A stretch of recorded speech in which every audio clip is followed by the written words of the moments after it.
Imagina por un instante que despiertas en una habitación lujosa, rodeado de los trofeos que acreditan tu éxito mundial. Pero al mirar por la ventana, te das cuenta de que el mundo que conocías ha dejado de existir. Imagina que cada billete en tu caja fuerte, cada propiedad a tu nombre y cada disco de oro que cuelga de tus paredes ha pasado a ser propiedad de un sistema que no te reconoce. Esta no es una película de ficción ni un drama exagerado para atraer tu atención, es la cruda y dolorosa realidad que le tocó vivir a Luis María Aguilera Pica, el hombre que el mundo conocería como Luis Aguilé. Detrás de sus corbatas de colores imposibles y su sonrisa que parecía no tener fin, se escondía un hombre que fue víctima de un expolio histórico, un artista que tuvo que sentarse frente a frente con el mismísimo Che Guevara para suplicar por el fruto de su propio esfuerzo, y un amante secreto que se atrevió a poner sus ojos en la mujer prohibida de un dictador. Hoy vamos a desenterrar los secretos que la industria del espectáculo intentó sepultar bajo capas de purpurina y canciones de verano. Prepárate, porque estás a punto de descubrir que la vida del rey de la pachanga fue, en realidad, una de las tragedias más fascinantes y escandalosas del siglo XX. Quédate hasta el último segundo de este relato, porque te aseguro que la verdad que vas a escuchar hoy cambiará para siempre la forma en la que ves a las estrellas que creías conocer. Para comprender la complejidad de Luis Aguilé, no podemos empezar por sus canciones, sino por una herida que sangraba en su linaje mucho antes de que él diera su primer bajido. La existencia de Luis no se puede explicar sin hablar de Silverio, su abuelo paterno. Estamos a finales del siglo XIX, en la inmensidad salvaje de la Pampa argentina, un territorio donde la ley era una sugerencia y el peligro acechaba detrás de cada matorral. Silverio era apenas un niño de 8 años, cuando fue arrancado de su hogar por grupos nómadas que recorrían la estepa. Imagina el terror de un niño de esa edad, separado de su madre, obligado a vivir en condiciones extremas, sin saber si volvería a ver la luz del sol en libertad. Aquel secuestro no duró días, sino que se convirtió en una angustia prolongada que marcó el carácter de toda la familia Aguilera. La salvación llegó de la mano de una figura casi mítica, el general Luis María Campos. Fue este militar quien, en una operación de rescate que parece sacada de una novela de aventuras, logró liberar al pequeño Silverio y devolverlo a la civilización. Este acto de heroísmo caló tan hondo en la memoria de la familia que cuando Luis nació el 24 de febrero de 1936 en un Buenos Aires que ya sentía los ecos lejanos de la guerra en Europa, sus padres no dudaron en su elección. Lo bautizaron como Luis María en honor al general que había rescatado a su abuelo. Luis no nació como un niño cualquiera, nació como un monumento vivo a la gratitud y a la deuda. Creció sabiendo que su nombre era un recordatorio constante de que la vida es algo que se puede perder en un segundo y que siempre se necesita a un protector poderoso para sobrevivir. Esta narrativa de salvación y deuda prefiguró una vida donde las figuras de autoridad jugarían un papel central y a veces aterrador. Su infancia no conoció la estabilidad de un barrio residencial ni el juego tranquilo en una plaza. Su padre, un hombre de una visión comercial tan aguda como su disciplina, era un promotor teatral que no entendía de descansos. En el año 1940, cuando Luis tenía apenas 4 años, su padre adquirió el circo Shangri-La. Desde ese momento, el hogar de Luis dejó de tener cimientos para tener ruedas. El joven Luis creció entre el olor a serrín, el rugido de los animales y el maquillaje pesado de los payasos, que fuera de la pista, eran hombres serios y cansados. El circo no fue para él un lugar de fantasía, sino una academia de rigor extremo. Su padre le enseñó que el entretenimiento era una ciencia de precisión quirúrgica. Si un trapecista fallaba por 1 milímetro, podía morir. Si un cantante desafinaba una nota, el público no perdonaba. Esta formación temprana explicaría por qué, años después, Luis sería capaz de dominar cualquier escenario con una seguridad insultante, pero también sembró en él una soledad intrínseca. Era el niño que observaba el mundo desde la ventana de un carromato en constante movimiento, viendo cómo los otros niños iban a la escuela con sus mochilas, mientras él tenía que ensayar bajo la mirada vigilante de un padre que no aceptaba la mediocridad. Esa falta de raíces, esa sensación de estar siempre de paso, fue la primera gran grieta en su alma, una que intentaría llenar durante el resto de su vida con el aplauso de millones de desconocidos. Al alcanzar la juventud, Luis encarnó una dualidad que hoy nos resultaría casi incomprensible. una especie de esquizofrenia vital que lo obligaba a ser dos personas totalmente distintas en un mismo día. Imagina a este joven de 18 años, con el cabello perfectamente engominado y un traje gris que no destacaba en absoluto,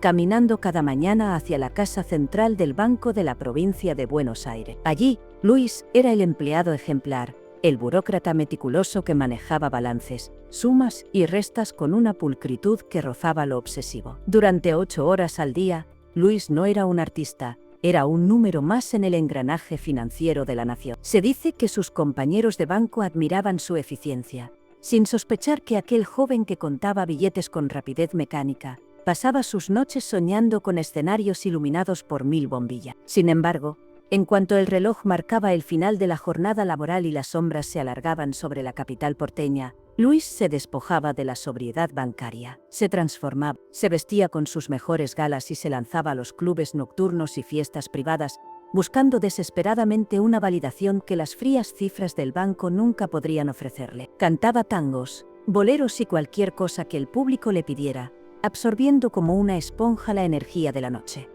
Esta doble vida era agotadora, pero necesaria para su espíritu. Era como si el orden del banco y el caos del escenario se equilibraran mutuamente en su interior, aunque ese equilibrio estaba destinado a romperse muy pronto, bajo el peso de su propio talento. El punto de ruptura definitivo llegó en el año 1951. Con solo 15 años, una edad en la que la mayoría de los chicos están preocupados por sus estudios o sus primeros amores, Luis consiguió lo que muchos artistas veteranos solo podían soñar: su primer contrato profesional en la Maison Doré. Para que te hagas una idea, la Maison Doré no era un club cualquiera, era el salón de fiestas más lujoso, exclusivo y elitista de Buenos Aires. Era el lugar donde se reunía la alta sociedad, donde se cerraban negocios millonarios y donde las intrigas políticas se mezclaban con el champán. Debido a su minoría de edad, su entrada en este mundo de adultos fue vigilada de cerca por su madre, María Pica. Ella no era solo una madre protectora, se convirtió en su brújula moral, en su escudo humano contra los excesos, las drogas y la promiscuidad que acechaban en la noche artística. María acompañaba a su hijo a cada actuación, sentada en un rincón discreto pero con la mirada fija en cada movimiento de Luis. Ella estuvo a su lado en sus primeras giras internacionales por Uruguay y Paraguay, países donde el joven Aguilé empezó a saborear las mieles de un éxito que crecía como la espuma. Imagina la escena: un adolescente cantando canciones de amor desolador, mientras su madre lo esperaba en el camerino con un vaso de leche y una manta. Esta relación simbiótica con su madre fue lo que lo mantuvo a salvo de caer en los abismos donde tantas otras estrellas se perdieron, pero también creó en él una dependencia emocional que marcaría su dificultad para establecer relaciones profundas con otras mujeres en el futuro. El salto definitivo a la fama absoluta y al reconocimiento masivo se produjo en mayo de 1956. La televisión en Argentina estaba en plena ebullición y el concurso Music Hall era el programa que todo el mundo veía. Luis se presentó con la seguridad que le habían dado los años en el circo y la disciplina del banco. Cuando abrió la boca para cantar, el país entero se detuvo. No era solo su voz, que era impecable, sino su forma de moverse, su carisma magnético y esa capacidad para conectar con la cámara como si estuviera hablando individualmente con cada espectador en su casa. Su victoria en el concurso fue tan aplastante que las ofertas empezaron a lloverle antes de que terminara la emisión del programa. El sello discográfico Odeón, uno de los más poderosos del momento, le ofreció un contrato de exclusividad. Lo curioso, y algo que muchos de sus fans actuales desconocen, es que el futuro rey del pop estival empezó grabando rancheras mexicanas. Su versión de El Preso número 9 se convirtió en un éxito rotundo. Era una canción cargada de drama, de injusticia y de muerte, un repertorio oscuro que contrastaba fuertemente con la imagen alegre que proyectaría años después. Pero Luis sabía que para llegar al corazón del pueblo tenía que cantar sobre el dolor. En aquel Buenos Aires de mediados de los 50, Luis Aguilé ya no era una promesa. Era una realidad que empezaba a facturar sumas de dinero que habrían escandalizado a sus antiguos compañeros del banco. Pero lo que Luis no sabía es que todo ese dinero, toda esa fama y todo ese esfuerzo estaban a punto de ser puestos a prueba en una isla del Caribe que se convertiría en su paraíso y en su infierno personal. A finales de la década de 1950, Luis decidió que Argentina se le quedaba pequeña. Su ambición lo llevó a poner sus ojos en Cuba, la perla del Caribe, el lugar donde el espectáculo mundial tenía su sede principal en aquel entonces. Su llegada a La Habana fue digna de una estrella de Hollywood. Imagina la pista del aeropuerto, el calor sofocante y la humedad que se pega a la piel. De la puerta del avión descendió un joven apuesto, vestido con una elegancia impecable, y lo más llamativo de todo, portando una guitarra como si fuera un amuleto sagrado. Fue el único pasajero que bajó con su instrumento en la mano, un detalle que permitió que su futuro mánager lo identificara de inmediato entre la multitud. En Cuba, la explosión de Aguilé fue inmediata. Su energía conectó perfectamente con el espíritu alegre y vibrante del pueblo cubano. Fue allí donde popularizó la pachanga, transformando una melodía simple en un fenómeno sociológico al añadirle su famosa muletilla: "Mamita, qué pachanga". La canción se escuchaba en los casinos de la mafia, en los hoteles de lujo, en las radios de los taxis y en las fiestas de los barrios más pobres. Luis era el hombre del momento, el artista que cobraba cifras astronómicas por cada presentación en el Tropicana o en el Hotel Nacional. Se movía en una nube de éxito, rodeado de admiradores y lujos que superaban cualquier cosa que hubiera imaginado en sus días en el Circo Shangri-La. Pero en medio de ese torbellino de fama, Luis se vio envuelto en una trama de pasión y peligro político que cambiaría el curso de su vida para siempre. Durante este periodo de gloria en la isla, Luis mantuvo un romance intenso, febril y peligrosamente secreto con una mujer cubana cuya identidad se encargó de proteger con un celo casi paranoico durante décadas. Sin embargo, en los círculos más exclusivos y restringidos de La Habana, el secreto era una bomba de relojería. Se rumoreaba que esa mujer había sido, o seguía siendo, una de las amantes favoritas de Fidel Castro. Imagina el riesgo que corría Luis. Estaba enamorado de la mujer de un hombre que estaba liderando una revolución, un hombre que no perdonaba la traición ni el desafío. Esta relación clandestina, vivida entre susurros y encuentros furtivos en casas de seguridad, fue la verdadera musa detrás de su canción más icónica, Cuando salí de Cuba. La letra, que todo el mundo asocia con la nostalgia por la tierra perdida, hablaba en realidad del desgarro visceral de tener que dejar atrás a un amor que era físicamente imposible bajo el nuevo régimen que se estaba gestando. Luis no solo temía por sus ahorros o por su carrera, temía por su vida y por la de la mujer que amaba.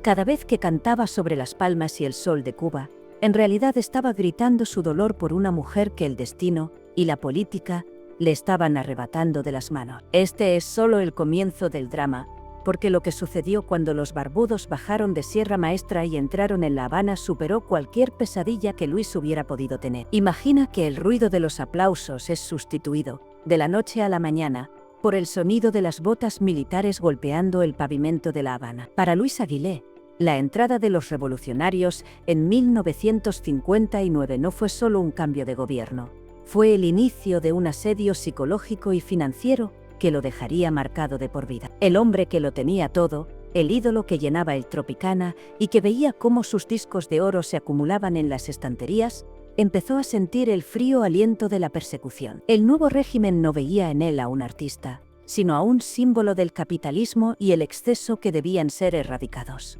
Luis, atrapado entre su amor secreto por aquella mujer vinculada al poder y su creciente miedo a perderlo todo, tomó una decisión desesperada. Sabía que no podía sacar su dinero del país de forma legal debido a las nuevas y asfixiantes leyes de control de capitales, pero su instinto de supervivencia, ese que aprendió en el rigor del circo y en la frialdad del banco, le gritaba que debía luchar por lo suyo. Fue entonces cuando, haciendo gala de una valentía que rozaba la imprudencia, solicitó una audiencia con el hombre que controlaba los hilos de la economía cubana en ese momento, Ernesto "El Che" Guevara. La reunión tuvo lugar en el imponente edificio del Banco Nacional de Cuba. Luis caminó por aquellos pasillos que antes exhalaban lujo y que ahora olían a tabaco fuerte y a la tensión de la guerra reciente.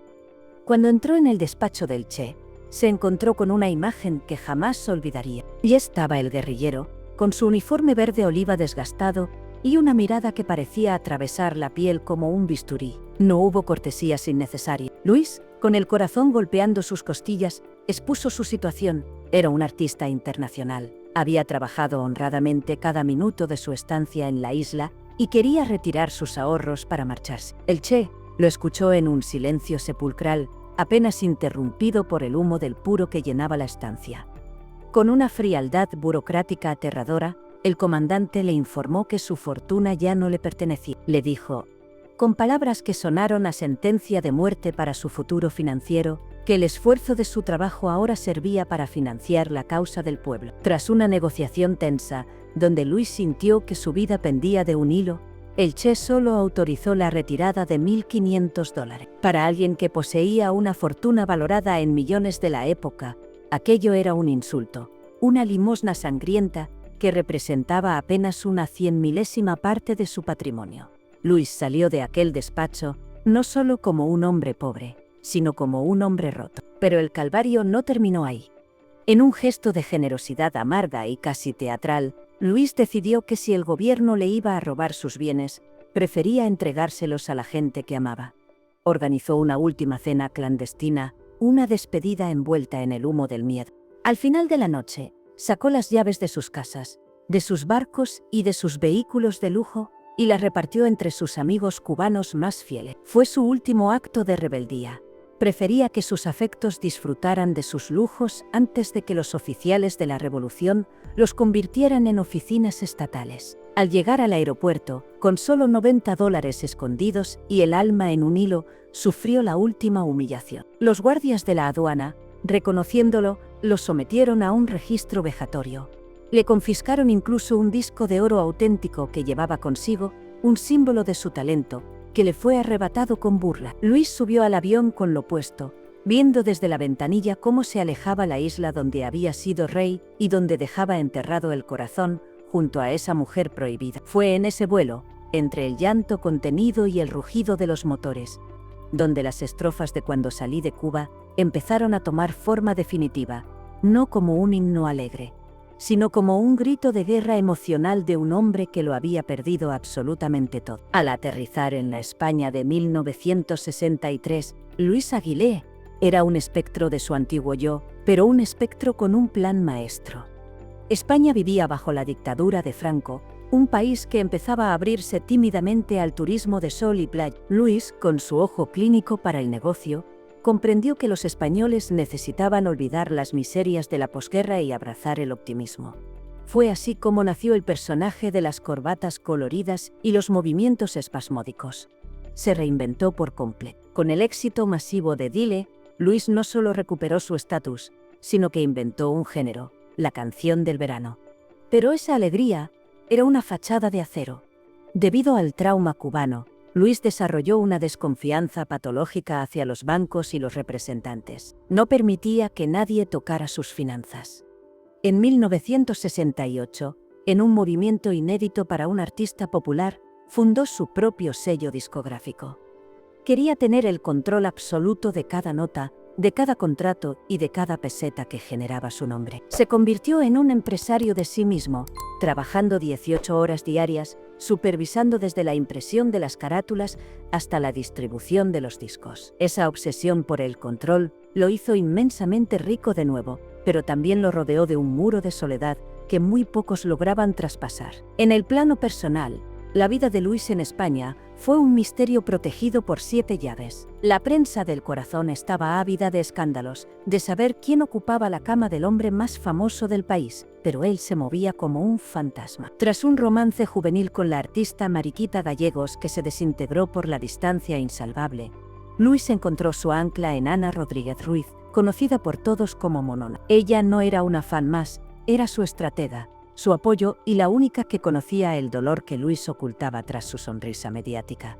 Para evitar el circo mediático, se casaron en Francia en 1976, en una ceremonia casi secreta. Decidieron en un pacto de pareja absoluto no tener descendencia. Esta elección fue vista con extrañeza en la España conservadora de la época, alimentando rumores sobre la naturaleza de su matrimonio. Sin embargo, para Luis, no tener hijos era una forma de proteger su legado del caos que él mismo había vivido de niño en el circo. Se volcaron el uno en el otro, viviendo en una burbuja de lujo y trabajo incesante, donde Luis a veces mostraba un carácter difícil, obsesivo y marcado por una paranoia constante de volver a ser traicionado por aquellos en quienes confiaba. ¿Crees que el hecho de no tener hijos y su obsesión por el control financiero fueron una consecuencia directa del trauma de haber sido saqueado por el Che Guevara en Cuba? ¿O simplemente era la verdadera personalidad de Luis que finalmente salía a la luz? Tu opinión es vital para entender este perfil. Por favor, cuéntamelo en los comentarios. Una de las anécdotas que mejor definen su inquebrantable voluntad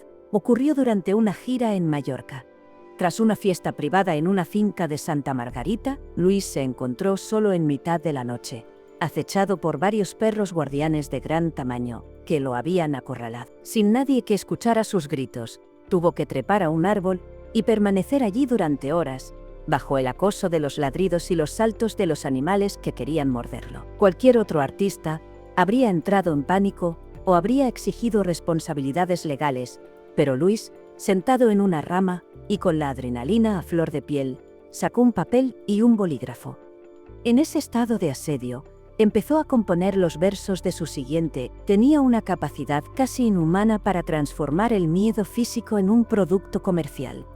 Para él, el dolor y el peligro no eran obstáculos, sino materia prima para su industria. Esta mentalidad lo mantuvo en la cima durante décadas, pero también lo fue alejando de la realidad de una industria musical que empezaba a cambiar drásticamente. Al llegar la década de 1980, el brillo de la canción del verano empezó a palidecer. Las nuevas generaciones buscaban sonidos más rebeldes, y Luis Aguilé comenzó a ser visto como un vestigio del pasado, una caricatura de sí mismo con corbatas pasadas de moda. Este rechazo lo hirió profundamente. Él se consideraba un intelectual, no solo un entretenedor. Para demostrarlo, se refugió en la literatura bajo el seudónimo de Alejandro Alcántara. Escribió novelas complejas, cargadas de crítica social y política, logrando ser finalista del Premio Planeta en 2 ocasiones, en 1984 y 1989. Pero la gloria literaria se le resistió. La crítica especializada, con un clasismo feroz, se negaba a tomar en serio al hombre que cantaba "La banda está borracha".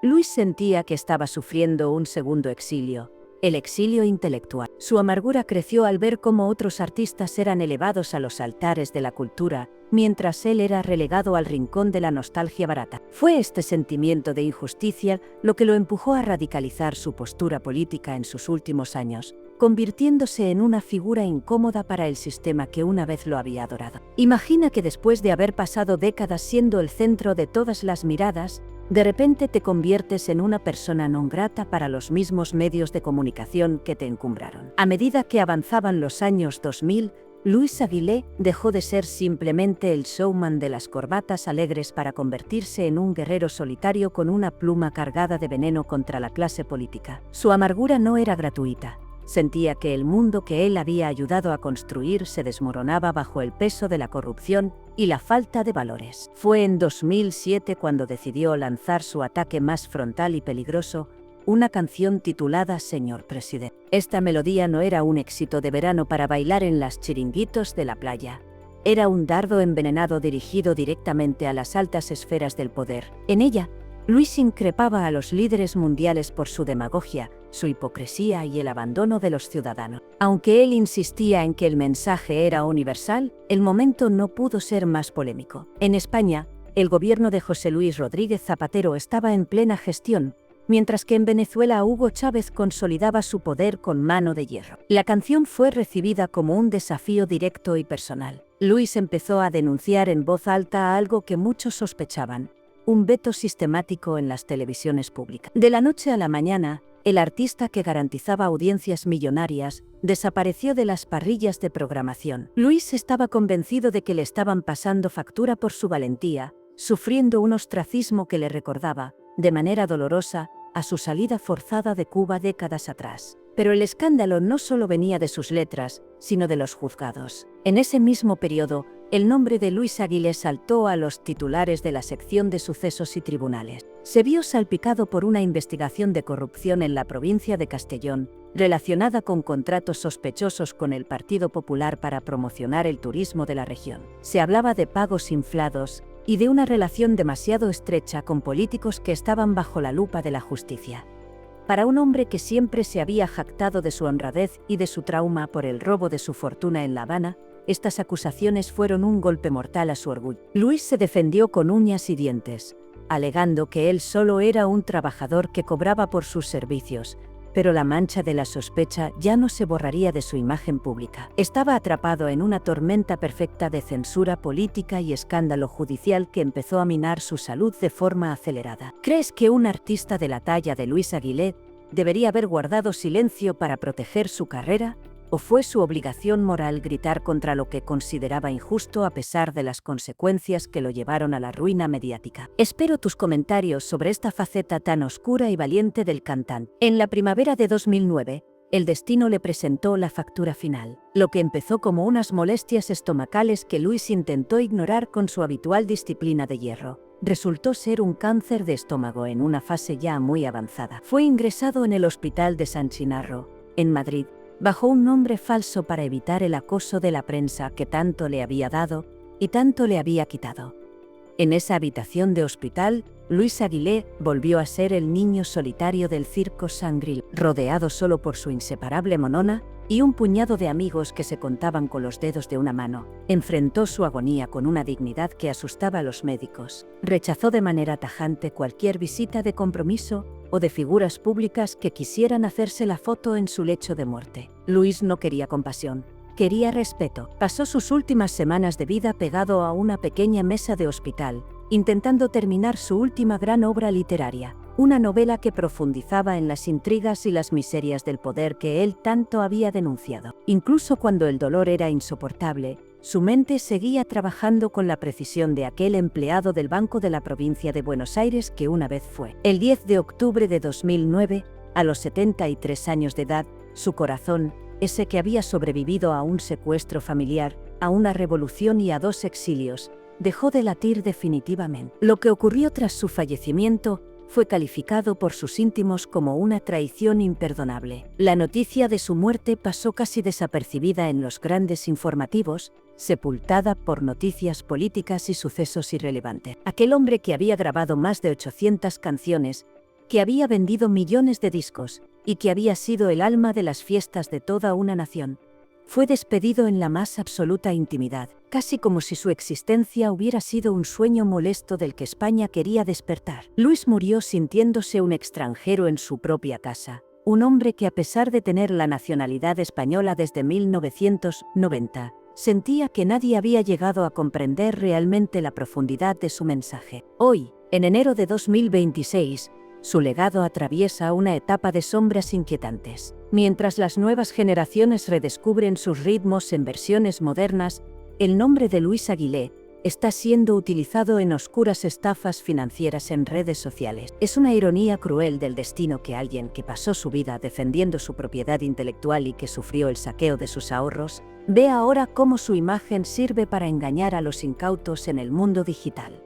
Pero más allá de los fraudes y los escándalos, queda la música. Queda ese himno del exilio que sigue haciendo llorar a los cubanos de Miami y de Madrid. Y queda la lección de un hombre que se negó a ser una marioneta del sistema. La vida de Luis María Aguilera Pica fue un espectáculo de luces y sombras, que comenzó en el aserrín de un circo y terminó en el silencio de una clínica moderna. Fue un hombre que aprendió que para sobrevivir hay que sonreír, pero que para ser libre hay que saber decir no al presidente de turno. Su historia nos recuerda que detrás de cada sonrisa famosa hay una batalla que no conocemos, y que a veces, el precio de la integridad es la soledad más absoluta. Muchísimas gracias por haber llegado hasta el final de este viaje tan intenso y revelador. Historias como la de Luis Aguilé nos demuestran que la realidad siempre supera a la ficción y que los ídolos son, ante todo, seres humanos con cicatrices profundas. Si te ha gustado este relato y quieres seguir descubriendo los secretos mejor guardados de las estrellas, por favor,